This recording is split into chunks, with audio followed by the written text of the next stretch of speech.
One lesson that I have learned, it's not easy producing and directing a reality fishing show. Especially when your budget does not allow for a production crew, camera crew, or even a second boat for wide-angle shots. But one thing is for sure, we have a lot of fun doing it. Stay tuned while I recap some of the highlights of our first season and show you some of the behind-the-scenes and outtake clips.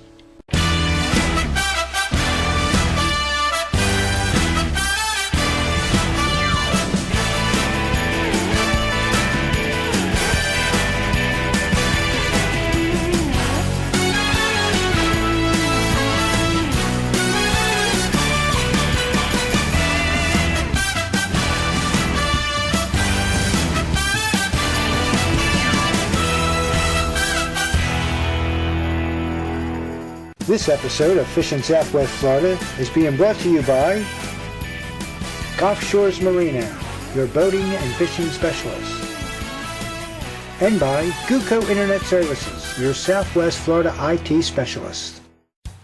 When you're directing a reality fishing show, all you can do is hope for the best and have patience.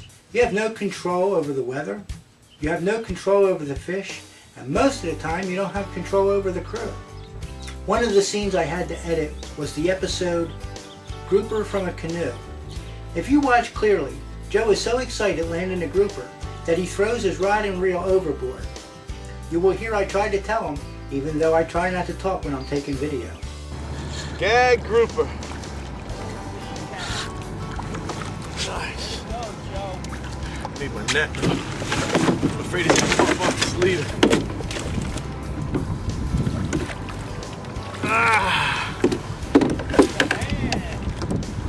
What's your rod? See that fight, boy? Nice, bro.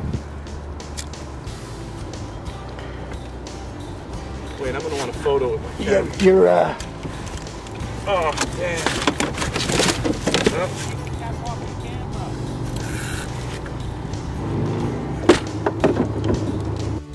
I had to cut out of a portion of the video after I got his attention, and he blamed me after he recovered retrieving his pen reel from the water. If that wasn't bad enough, right after throwing his rod and reel overboard, he attempts to put the right hand glove on the left hand. I got a friggin' glove around here somewhere too. These bitches will tear up your hand.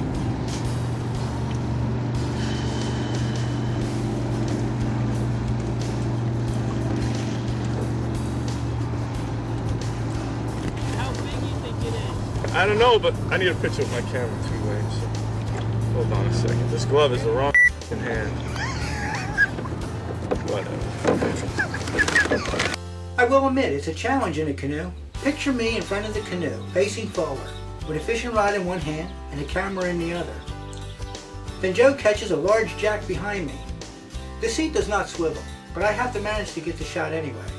After bending and twisting, he wants to take his sweatshirt off, because he feels that it will look better on camera. So I have to edit more video.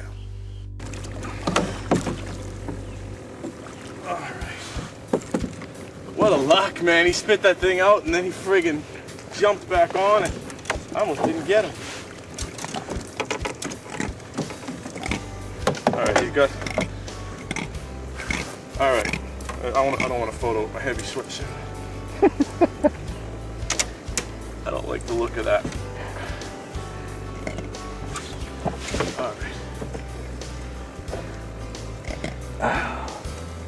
If it is not the crew, it's the equipment that can fail.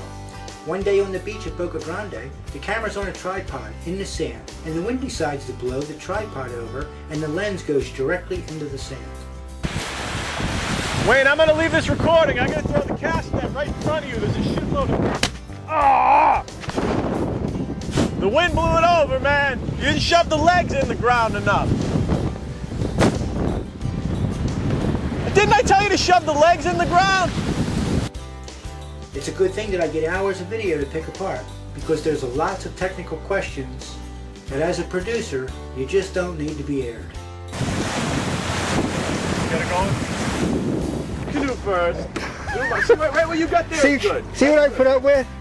That's good right there. And then zoom past them at them trees. Yeah, okay. Where the oranges. You don't have to get too close, but yeah, that's beautiful. See? You know, I don't need this. I want to get my camera out. I want a shot with my camera, okay? Do you want it? The red light's on, it's recording, right? Alright. Look at the size of these trout! Wow. Holy shit. Whoa! Oh, I shouldn't have swore. I didn't know the camera was in. Excuse me. A little too close. I think He's going to the bathroom on me. Yeah, we're good. Everything's good. Recording. Yeah. Mother Nature also likes to hinder the productions. In the beginning, we learned that even on a breezy day, the camera microphone could make the wind sound like a hurricane. The problem is that you don't know it until you get back and start editing the video. Since then, we manufactured windscreens that help somewhat. But then we decided to beat Mother Nature at her own game. We started using Chroma key technology so we can avoid the weather altogether. Chroma key is the use of either blue or green background. And then using video software, substitute the background for a video clip or photograph. By taking video of just a background, I can then be anywhere I wish, day or night, regardless of the weather. You may be surprised to know that I have never done a fishing report out of the studio. Every one has been done with a green background. Here's a sample of how it works. This is a demonstration of the Chroma key. As you can see, there's a green screen behind me. By putting an animation in the background, which will have white squares, which will then turn green, we can run that animation through. Now, running it through a second time will then take the green squares, and I can run another background which will fill in those green squares, in which case I will use the Fishing Southwest Florida logo.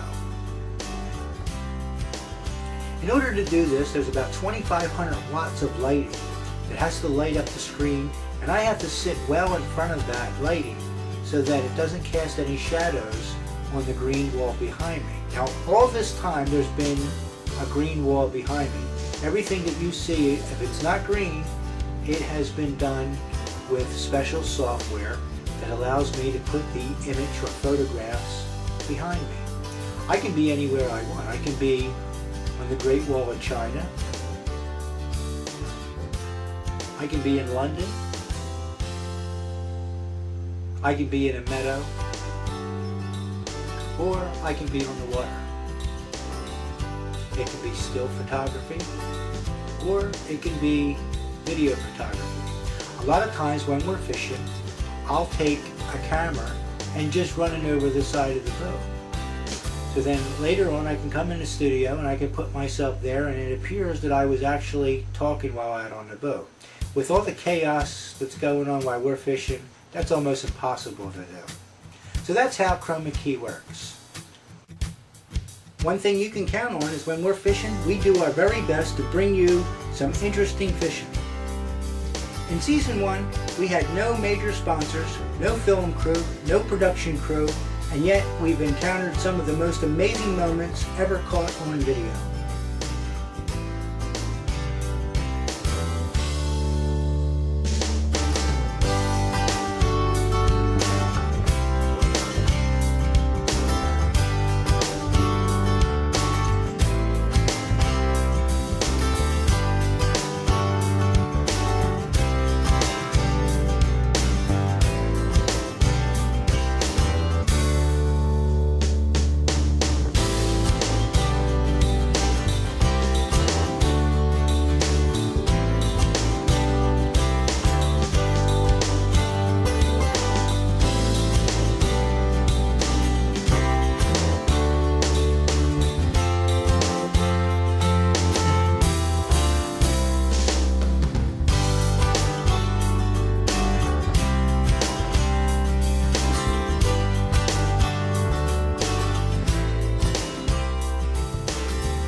This is a result of our love for the sport and our care and respect for the sea life and the natural environment, and our dedication to share our adventures with you. As we grow with support from viewers like yourself, We strive to be bigger and better and hope that you will enjoy and share our dedication and enjoy fishing as much as we do.